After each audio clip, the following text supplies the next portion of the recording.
Yo, abusia ma akwaba amra power extra so say na da we need to say ye no ye ne twegu e wo abefu fiditi tenkese so na ya yenso yetutu ne sra ne abasa ne de aba abesom mo ene ye de mo ewura football mu ene eye ne Ghana calculations nyina no mo 8 pm anwumre na abawiye na waye kefo be maki amaye asem ne nyina ene say eye afcon na koso yi no ene ana Black Star ye gidie ye faith ebe me yehu se ye betwa so ana ye plane e de yen ebeba fie abusia eye akomatie pa bi se Black Star na ne enim kane no enye won ne ase wo bobo no wonku ho emfa ma oman no na eye sinitwani kwadwon kansan Lilwin wizi de warning bi ama Black Star se kama se omude oman na kuma di agrododo ya yo mu Black Star ya so mo so a ntino omu muyen omu mfa ye nya hwe na mu omu kan hu ni se yen ana ye ya mo maye se ne omuti se yan ko hwe omu an support omu a omu nye Black Star na won ne ode mo omu ne se so mu nim na enne tournament ne bo omu ko boy so mo ma Mozambique fo yi wo mu firi mu a kenta omu ko oman no bo kadema wo mu obi amfa ne de mbra ba bie be hia Black Star player bia ye bebo no if it ye ma omumfa yakoma India groupim na abusia kwadwo kansim bibiri yenko na yenkuti eye kwadwo kansan Lilwin Black Star players they catch them ene idunya kupon kanya me osomo no kangana fo Ghana fo nyina nan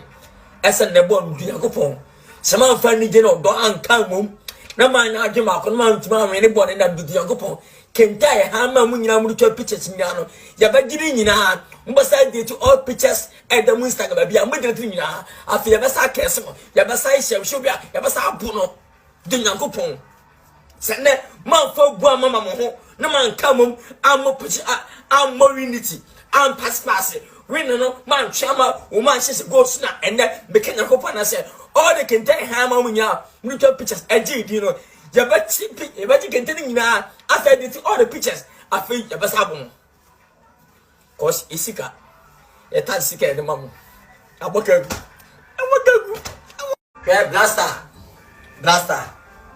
Black Star players they catch them ene idunya kupon kanya me osomo no kangana fo nyina nan esen ne bo dunya kupon sama fa ni je no do anka mum na man na adwuma ko na man tuma me ne bo ne na dunya kupon kenta ye ha ma mu nyina mu twa pictures nyina no ya ba giri nyina mbasa dey to all pictures and the Instagram bia mo dey to nyina afi ya ba sa kese mo ya ba sa hye bia ya ba sa bu no dunya kupon se ne man fa bu amama mo ho na man ka mum am puchi am unity am pass win no man chama o man shese goals na and be kenya kupon na say all the kenta ha ma mu nyina mu twa pictures agidi no ya ba chipi ya ba kenta nyina after the all the pictures after ya ba sa bu cause isika e tan sika e mamu abokagu yo obusia we ne ensem aye DJ Lilwin Wheezy kwadwo kansa Lilwin aye Kumawood actor wode kokobo de ma Black Star for no se munim na anwumre tournament ya mukulusua mu ba ye bebom be be hia Black Star player bia no ye de yensa ebekeka no na abusia we nkoda no ye nyina ya tete bi free last week eko adinfo egukrom ha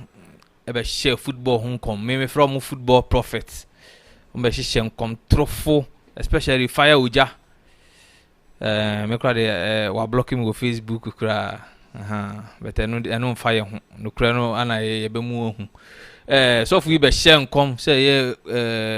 kudos Ghana ne Egypt kudos ebe floppy kansem basa ene ni kwan soka na nyankopon a wonte se nipa no nyankopon tua ne kadada no ema wiase nyina hu se wo ye trofo that day no so na kudos ye adwuma impo no senya man of the match na eagle prophet enso de ne ho abewo na ya edin ye twen se Zimbabwe na Mozambique ebe she Ghana se Mozambique and she Ghana eagle prophet wo huna man wo krum ha because eagle prophet ko chan kesben nin se mo kan say Mozambique for the mame water marine spirit anenam na enra anadwo no mu dware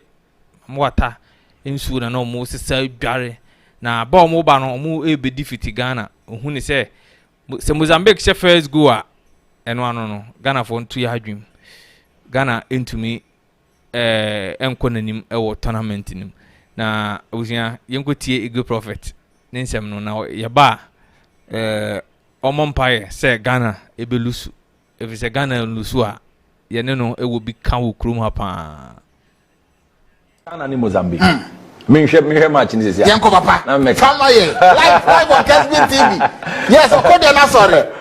your Facebook live we go have match ni sisi ala me pacho mon share man nko eagle prophet ba be drop ni sisi a Ghana versus Mozambique ye nim say yanko ba bia but boys highway ni so ya janu munsuo ati ase only the boys in which I bet ya janu munsuo na very mo janu janu munsuo Scotty bet na my bet oh papa mo brand bi edi boys dey some dey o mo nim fie the issue is Mozambique omude marine spirit never Ghana just spirit no fie but Mozambique no omude mame water eneba Ghana ne Mozambique yeah tisi a ye kase o ma start dware ensuo bi wow aya ko sade abre wo mo wow o mu dware se ensuo no wow what I say o mu dware se ensuo no Mozambique fu dware se sunsuma sem na make se me wo mo camp na make kasa what I say me wo mo camp sisi na make kasa o mu dware se ensuo no in spiritual preparation towards the match into Mozambique dware so mame no nsa wa ha two aha two ne free ne westi ba nyina te se onyini kese ono disa team nachi enti ye kode na ye de bekọ no amankunim di aba no sa kode na kafi to no na nko betimi ato ache no eno ti na ye shego na no matino that boys ni mistake entimi nsi da entimi nsi da eti Ghana ni Mozambique no opanyin sadi ya match ni sitie no first goal so obi are ready okodi na si form this time round say the kudus na she goals very good but Ghana ni Mozambique no first goal enye kudus na be she Ghana ni Mozambique first goal enye kudus na be enye kudus okay why papa why you live on Cur3e TV papa you live on hey omu yama ofo ni so ana omu yama omu dey WhatsApp yo omu WhatsApp me about say we say you Charlie live on Cur3e TV say Jordan are you Bobby yeah Jordan is going to play just Jordan and at the end of the day once Mozambique score Ghana 1 a bit difficult say Ghana better on better the back work one na you 2 Mozambique yeah e be share Ghana oh semena okay uni fire oja meeting on fire oja I say Ghana for man the bu afun dey say there obema ma share woto James say over for say oh there first Ghana and Mozambique the issue is to be honest say Mozambique share Ghana first goal there we should forget it okay because spirit no prediction our prediction as yeah shan come as a prediction okay papa it you prediction there some will be it you papa it's the first goal once Mozambique scores the first goal we are done Okay. They will score another goal. And when they score another goal, is the deal of the game. Until the only thing they say, Ghana should not sit down for free and ekosi wa China. Mu media no emfa mase obi bu afu o free camp, because there is a strong confusion and spirit in it drop into the camp of Ghana. And once they drop the confusion and they succeed, if inside 2 goals, you know, make a cross, or much better Ghana 5. Mozambique. Wow. Somebody can very the agro those, you know, sure. 2019. Sure. And then I can very find Ghana. Yeah, where you man? Huh? I'm not Monsieur Man, I'm sure 1, 2, 3, 4, 5. Wow. Number 4 pack and it's also basa. Wow. And even now, from there, anywhere China, they should not allow any confusion to set among them.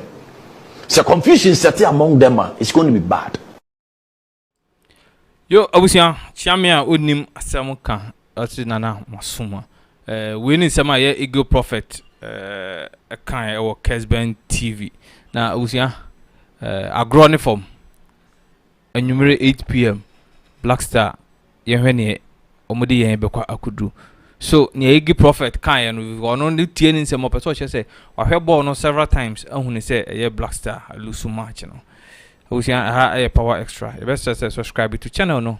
Click the notification button. Send the news to ma. Also be kind the first 10 almost so a bit me and yan in terminal. Leave a comment because comment no na who in here you pa. Yeda must say ne munya mre ene yen ebe sum ye.